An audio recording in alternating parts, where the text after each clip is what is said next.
வணக்கம் நண்பர்களே. நான் உங்கள் கரூர் கோபிநாத் ஜோதிடர் பேசுகிறேன். நம்ம விநாயகர் முருகர் ஜோதிடம் யூடியூப் சேனல்லேருந்து மக்களுக்கு ரொம்ப ரொம்ப அவசிய தேவையான ஒரு பதிவுங்க. இந்த செவ்வாதோஷம் சொல்லி நிறைய விஷயத்தில் செவ்வாதோஷம் இல்லாத இருக்கிறதாக நம்ம மக்களோ இல்லை நம்ம ஜோசியத்துக்கு ஜாதகத்தை கொண்டாந்து கொடுக்குறவங்களோ கன்ஃபியூஸ் பண்ணிக்கிறாங்க. அது அதாவது குழப்பிக்கிறாங்க. இல்லை செவ்வாய் இருக்குங்கிறாங்க, இருக்கிற செவ்வாய் இல்லைங்கிறாங்க. ஒரு ஜாதகத்தில் செவ்வாய் தோஷம் அப்படிங்கிறது எப்படின்னா, பொதுவாக பஞ்சாயத்தில் எப்படி போட்டிருப்பாங்க, 2, 4, 7, 8, 12 இதெல்லாம் செவ்வாய்ங்க சொல்லி போட்டிருக்காங்க. அது எதை வச்சுன்னா பொதுவாக லக்னத்துக்கு அப்படி கிடக்கும். சரி, அதில் அதில் ஒரு 90% ஜாதகத்துக்கு செவ்வாய்க்கு விதிவிலக்கு அப்படின்னு சொல்லியிருக்காங்க. செவ்வாய் தோஷத்துக்கு விதிவிலக்கு எப்படின்னா, அந்த 2, 4, 7, 8, 12 அப்படிங்கிற இடத்துல இருக்கிற வீட்டை பொறுத்து, அந்த லக்னத்திலிருந்து இருக்கிற வீடு. இப்போ நம்ம ஒரு உதாரணத்துக்கு ஒரு ஜாதகத்தில் ஒரு லக்னம் எடுத்துக்குவோம். இப்போ கடகலக்கணமே எடுத்துக்கலாம். கடகலக்கணத்துக்கு 2ஆம் இடத்துல செவ்வாய் இருக்குன்னா சிம்ம வீடு. அது சிம்ம வீட்டில் செவ்வாய் இருந்தால் நட்பு வீடாக இருக்கனால அது எந்த விதத்துலேயும் செவ்வாய் தோஷம் கிடையாது. ஒன்று. அதேமாதிரி லக்னத்தில் செவ்வாய் இருந்தால் இல்லைன்னு மட்டும் மக்களுக்கு தெரிஞ்சாலும், பொதுவாக அதுக்கப்புறம் உங்களுக்கு 4ஆம் இடத்துல துலாம் வீடாக வரும். சிம்மத்துக்கு கடகத்துக்கு அடுத்து 4ஆம் வீடு நமக்கு துலாம் வீடாக வரும். இப்போ 4ல் ஒரு செவ்வாய் இருக்குன்னு வச்சுக்கோங்க. அந்த வீட்டுக்கு ஒரு கால் அந்த செவ்வாயோட ராகு எதுவோ இல்லை சனியோ இல்லை குருவோ இல்லை ஏதோ ஒரு கிரகங்கள் கூட இணைஞ்சாலே செவ்வாதோஷம் முதல்ல ஒன்று. அப்புறம் உங்களுக்கு ஒரு சில வீடுகளில் செவ்வாய் இருந்தாலே செவ்வாதோஷம் இல்லை. செவ்வாய் பொதுவாக லக்னத்தை எடுத்துக்காமல் இருக்கிற வீடுகளை கணக்கு எடுத்துக்கிட்டிங்கன்னா, கடகத்தில் செவ்வாய் இருந்தால் அந்த இடத்துல உங்களுக்கு குரு உச்சமாகிற வீடு, அதனால் செவ்வாதோஷம் கிடையாது. அப்புறம் சிம்மத்தில் செவ்வாய் இருந்தால் செவ்வாய் கிடையாது. அது இல்லாமல் உங்களுக்கு குரு வீட்டில் செவ்வாய் இருந்தாலும், அதாவது தனுசு, அதே மாதிரியே உங்களுக்கு மீனம், இந்த வீடுகளில் செவ்வாய் இருந்தாலும், செவ்வாயாக இருக்கக்கூடிய மேசத்தில் செவ்வாய் இருந்தாலும், குரு பார்த்தாலும், செவ்வாயை குரு பார்த்தாலும், சனி பார்த்தாலும், ராகு கேது பார்த்தாலும் செவ்வாய் தோஷங்கிற விஷயம் இல்லைங்க.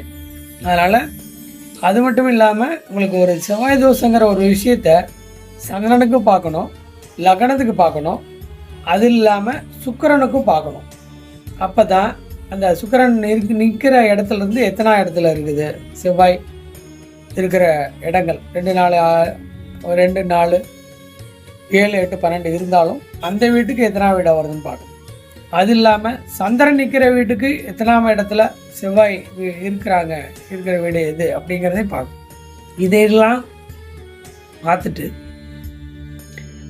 இத்தனை விதிவிலக்கல் இருக்கிறனால செவ்வாய் தோஷத்தை இல்லாத ஜாதகம் இருக்குன்னு சொல்லி நம்மளாவே ஒரு கற்பனை பண்ணிக்கிட்டு, செவ்வாய் எங்கள் பொண்ணுக்கு செவ்வாய் இருக்குங்க, பையனுக்கு செவ்வாய் இருக்குன்னு சொல்லி நம்ம கல்யாணத்தை தள்ளி போடுற விஷயத்த பார்க்குறோம். முடிஞ்ச அளவுக்கு நம்ம நண்பர்கள் ஒரு நல்ல ஜோதிடர் கலந்து உங்கள் ஜாதகத்தை கொண்டே காட்டி அதில் எத்தனை விதிவிலக்கல் இருக்குது. ஏன்னா மகரத்தில் இருந்தாலும் செவ்வாய் கிடையாது. ஏன்னா மகரத்தில் செவ்வாய் உச்ச வீடாக போயிடுது.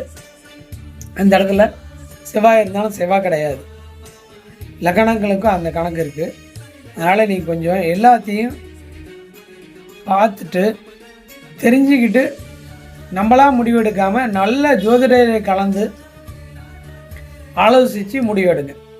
எக்காரணோடு நம்மளாம் இல்லாத செவ்வாயை கொண்டாந்து இருக்குதுன்னு சொல்லி, அதே மாதிரி ராகு கேது ஜாதத்தையும் அப்படி தான் சொல்கிறோம். ராகு கேது ஜாதத்துக்கு ராகு கேதை தான் கட்டணும்னு சொல்கிறாங்க அப்படின்றவங்க கொண்டாடுற ஜாதகத்தில் அப்படிலாம் இல்லவே இல்லைங்க. ராகு கேதை இணைக்கணுங்கிறதில்ல. ராகு கேது இல்லாமையும் கட்டலாம் நல்லா தான் இருப்பாங்க.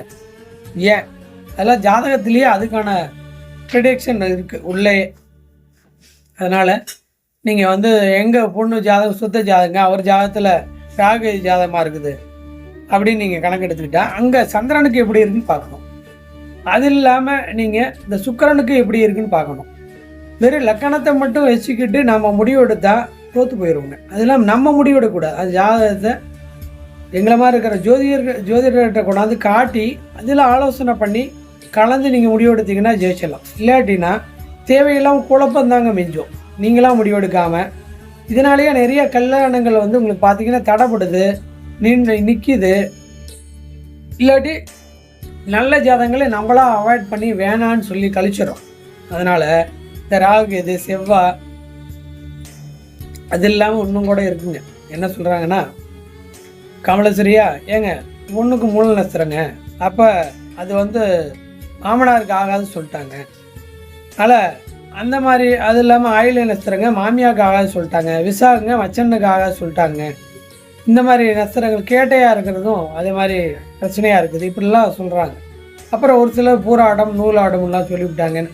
அதுக்கு இதுக்கு சம்மந்தம் இல்லைங்க. அதாவது எப்பயுமே மூல நட்சத்திரம் 1ஆம் பாதம், ஆயில்லையும் 1ஆம் பாதம், அதே மாதிரியே உங்களுக்கு விசாகத்தில் இருக்கிற ஒரு பாதங்கள், இப்படிலாம் ஒரு சில கணக்குகள் இருக்குது.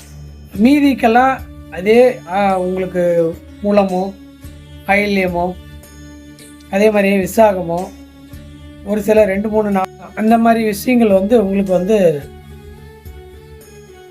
தோஷங்கள் இல்லைங்க. பாதங்கள் 2ஆம் பாதம் 3ஆம் பாதம் 4ஆம் பாதம் எதுவுமே தோஷம் இல்லை. 1ஆம் பாதம் மட்டும் சொல்கிறாங்க. அதுலேயும் விதிவிலக்கு இருக்குது. என்ன இருக்குது அப்படின்னா, ஜாதகத்தில் அதாவது இப்போ இவங்க சொல்கிறாங்க இல்லைங்களா, மாமனார் பாதிக்கப்படுவாரவனா அந்த பொண்ணோட ஜாதகத்தில் 3ஆம் இடத்தில் நல்ல கிரகங்கள் இருந்து அந்த காரகத்துவத்தை பாதிக்காமல் இருந்ததுன்னா மாமனார் இருந்தாலும் அவர் இறப்பை சந்திக்க மாட்டார். மூல நட்சத்திரமே கட்டினாலும் சந்திக்க மாட்டார். ஏன் அப்படின்னா அந்த 3ஆம் இடம் தான் ஒரு ஜாதகத்தில் மாமனாரை குறிக்கிற இடம்.